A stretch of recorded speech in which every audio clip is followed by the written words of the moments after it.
Let me start with a question.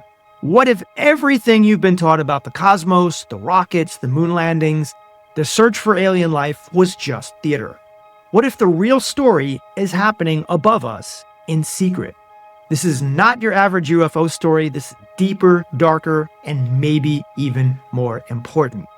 It's called the Secret Space Program, or SSP, and if even half of what whistleblowers have said is true, we're looking at a world where governments aren't just fronts, and the real power is interplanetary. Now, I'm planning on making this a 4-part series, and this is part 1, so buckle up, because you're going to want to watch this over the next 4 days.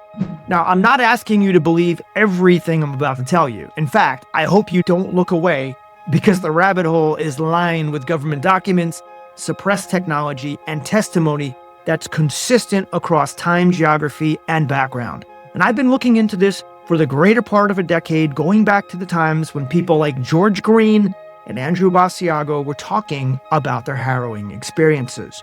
So, let's begin where all the good secrets start, with the money. We want to follow the missing trillions. Yes, trillions. On September 10th, in the year 2001, just one day before the tragic events that followed, you all know what they are, I'm not going to say them, Donald Rumsfeld announced that the Pentagon could not account for $2.3 trillion. That number ballooned over $6.5 trillion by the year 2015. Think about it. Trillions. Gone. Where did it go? Well, according to researchers and insiders, it went black. Not black as in evil, though some would argue that too, but black as in untraceable, unacknowledged, off-ledger. And this is the world of black budget programs. And many believe the lion's share of that money funded something far more advanced than mere fighter jets or submarines. Something that doesn't fly through the air, but through space. This is where we enter Majestic 12. To understand the structure of this, you have to meet the gatekeepers, Majestic 12. Allegedly formed in 1947, right after the Roswell crash, a lot of you know that that was one of the first publicized crashes, this group of elite scientists, military brass, and shadow government officials became the steering committee for all things extraterrestrial and technological. Are they real? That's still debated. But declassified documents, some are legit, some are a bit suspicious, mention MJ-12 repeatedly. And according to some SSP theorists, MJ-12 gave rise to secret factions like Solar Warden, the Dark Fleet, and corporate groups like the Interplanetary Corporate Conglomerate. I know, it sounds almost like some type of mixed mash of corporations in space, but each faction has its own mission, its own allies, and its own base of operations, and yes, it's even been speculated that some of those bases are not on Earth. And this is where we talk about breakaway civilizations, and this is also where it gets a little bit wild. Some of you just have to ride with this, because according to testimonies from people like Corey Goode, William Tompkins, and Tony Rodriguez, humanity broke away from itself decades ago, and a separate civilization running parallel to ours developed using reverse-engineered alien tech. And they've had anti-gravity since the 60s. Yeah, since the 1960s. Zero-point energy, the stuff that Tesla was working on. They have medical pods that can regenerate limbs like in the movie Elysium. We're talking about craft that can hit Mars in mere minutes and possibly reach Andromeda in under an hour. It sounds absurd, I know, but this is where the research takes us. But ask yourself, if even one black budget contractor had access to exotic materials, say from Roswell or other crashes, and even one team figured out how to replicate that technology, how far in advance would they be by now? Would it be 5 years, 10, or maybe hundreds? Next, I want to focus on deep underground military bases. These are called domes. To house all of this, they needed facilities, not office parks, not hangars. We're talking about entire cities underground. And there are reportedly over 130 domes in the US alone, and almost 1,500 worldwide at this point. And some are said to be connected by high-speed maglev tunnels, some are even beneath the oceans, and almost all of them are off-limits to civilian oversight. You know, it's interesting because I used to watch a cartoon back in the day called G-Force, And it was this very advanced plane that would come from under the water. It was an underwater base, and they would shoot up through the water and go out and become this phoenix. And could it be that they were taking this information from these underground, like basically we're shown in the media through movies, books, and songs what the elite have. And it's scary. I think many people would think the Denver airport is one of these primary hubs. And I could do a whole video on that airport alone. But there's a lot of Illuminati signs and a lot of things that are not kosher with that airport. But here's the kicker. Building just one of these bases could cost upwards of $20 billion. Multiply that by hundreds and the missing trillions suddenly makes sense. Now consider this. What if some of these bases aren't just underground? What if they're also on the moon, on Mars? After all, if you read Tony's book, Ceres Colony Cavalier, which I did, you'll find out all the details of these secret bases and what they're really like. And other SSP insiders are saying the same thing. And to me, that is fascinating. Where there's smoke, there's fire. Next, I want to talk about the Solar Warden, which is our galactic neighborhood watch, if you can think of it that way. One of the first fleets we hear about is Solar Warden. It's a military space force allegedly formed in the 1980s, tasked with patrolling our solar system. Not to explore, but to protect. But protect from what, you ask? Well, according to some insiders, rogue ET factions, asteroid threats, or even protection from, you guessed it, ourselves, as apparently we are prone to destroy the Earth. What's fascinating is that Solar Warden was supposedly run by the US Navy in collaboration with other nations and corporate partners. Those damn corporations. People often laugh at the idea of a space navy until you realize the Navy's been filing patents for anti-gravity and high-frequency propulsion systems for decades. Don't believe me? Look it up. So was Solar Warden a defensive fleet, a diplomatic envoy, or was it something a little more sinister? We don't know because no one officially acknowledges it. It exists.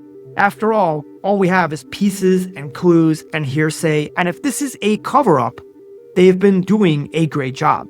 You know, I really hope that Trump discloses the truth soon about aliens. That would make the secret space program so much more believable to the masses. And next up we have NASA, which is the magician's left hand. Now here's the hardest pill to swallow. If the SSP is indeed real, then NASA might just be a distraction. Think about it. The space shuttles, the slow public missions, the massive rockets that seem to break apart just before they get into orbit. You know, I remember when the space shuttle first launched. It was when I was a kid in elementary school back in 1981, and it seemed like such a revolutionary piece of technology back then. Little did I know that the glider craft, like the space shuttle, had been experimented with for 30 years before that. And some people think the space shuttle is just a plane anyway. But the main point is that in 40 years plus time, NASA hasn't advanced nearly as much as it should. Was this a deliberate attempt to stall the space program shown to the public so as to keep the secret one hidden and thriving? Consider this. While we were being fed antiquated space shuttles for 40 years, black budget programs were allegedly using triangular anti-gravity craft like the rumored TR-3B that silently floats through the stratosphere and beyond. Could it be that what we see is a curated illusion? That while we marvel at satellite launches, SpaceX rockets, and Jeff Bezos crap, advanced craft are already leaving the solar system. NASA is a brilliant institution filled with talented scientists, no doubt. But what if they're not in the loop? Or worse, what if they are and their role is controlled misdirection? Have you ever considered that to be true? I admit, it sounds unlikely that so many people would keep such a secret for such a long time. But then again, many of these big agencies are compartmentalized and each department works on a need-to-know basis. So the people in those departments are not aware of what's going on in the other departments. Only the bigwigs at the top and the ones actually pulling the strings are dancing to the tune of the few that are in charge at the very, very top. And these people are usually not in the public eye. Next up, I would want to talk about the silence of the whistleblowers. We have to look at that. Over the decades, a number of people have come forward with testimony about off-world programs. And I've mentioned some of them already. People like William Tompkins claimed he helped design interstellar craft in the 50s based on intel from Navy spies embedded in Nazi Germany. And Corey Goode spoke of serving in a 20 and back program. I know a lot of people discredit Corey, but he's one of these people that talked about it. And he says he lived and worked in space for 2 decades before being age regressed and memory wiped. And so did Tony Rodriguez, who I met in person and questioned.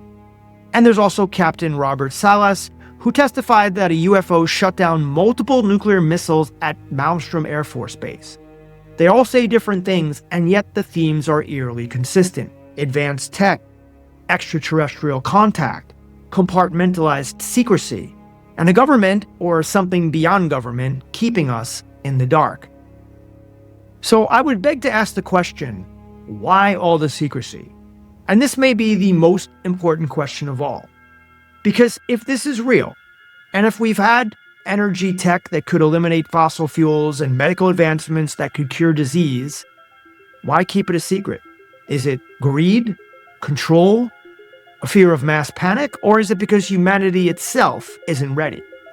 Some insiders claim there's a metaphysical dimension to all this, that this SSP isn't just about tech, it's about consciousness, that access to these programs requires a shift in awareness, maybe even a soul frequency. Could that be why disclosure has been so slow?